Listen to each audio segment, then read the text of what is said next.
Hello friends, সকলে কেমন আছো? আশা করি সবাই খুব ভালো আছে। আমিও খুব ভালো আছি। আর দেখো, মায়ের রান্নাঘর থেকে একটা নতুন ব্লগ স্টার্ট করে দিলাম। ব্লগ বলতে একটা রান্নার রেসিপি নিয়ে চলে আসলাম তোমাদের কাছে। আর এটা হচ্ছে কড়াইশুঁটি দিয়ে এই রান্নাটা করব, মানে একটা পরোটা করব।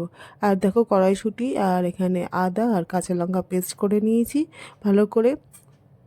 আর অবশ্য কাঁচাই পেস্ট করেছি, কোনো মানে সেদ্ধ করে না। আর এখানে তিনটে মতো, দুটো বড় আলু আর একটা ছোট আলু সেদ্ধ করে নিয়েছি।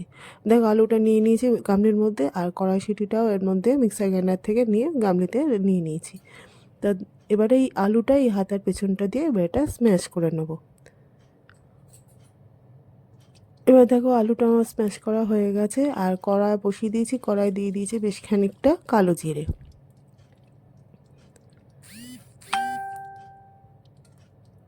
এরপরে এই যে আলুটা আর এই কড়াইশুঁটিটা, এটা এই তেলের মধ্যে দিয়ে নাড়বো।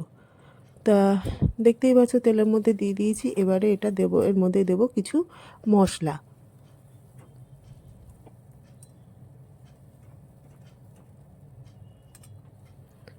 এই যে পরোটাটা বানাবো না, এটা খেতে খুবই সুন্দর হয়। আর দেখো, মশলা দিয়ে দিয়েছি। এটার মধ্যে দিয়েছি হচ্ছে তোমার ধনে গুঁড়ো, জিরে গুঁড়ো, শাহি গরম মশলার গুঁড়ো, নুন, মিষ্টি, সামান্য মিষ্টি, আর দিয়ে দিলাম একটু কাসুরি মেথি। এবার এটা ভালো করে নেড়ে নেবো। দেখো, আমার অলমোস্ট এটা রেডি।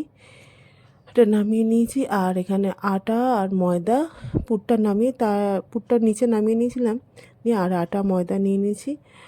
এবারে ওই পুরটা দিয়ে এবারে এই আটা ময়দাটা মেখে নেবো ভালো করে। এদিকে গরম জল দেখতেই পেলে।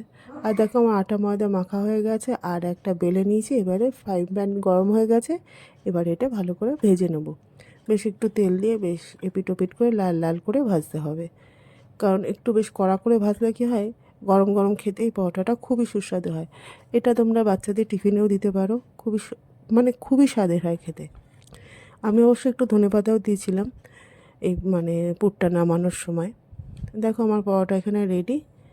তাহলে কেমন লাগলো তোমরা জানিও। আজ তাহলে আসি, সবাই খুব ভালো থেকো, সুস্থ থেকো, টাটা।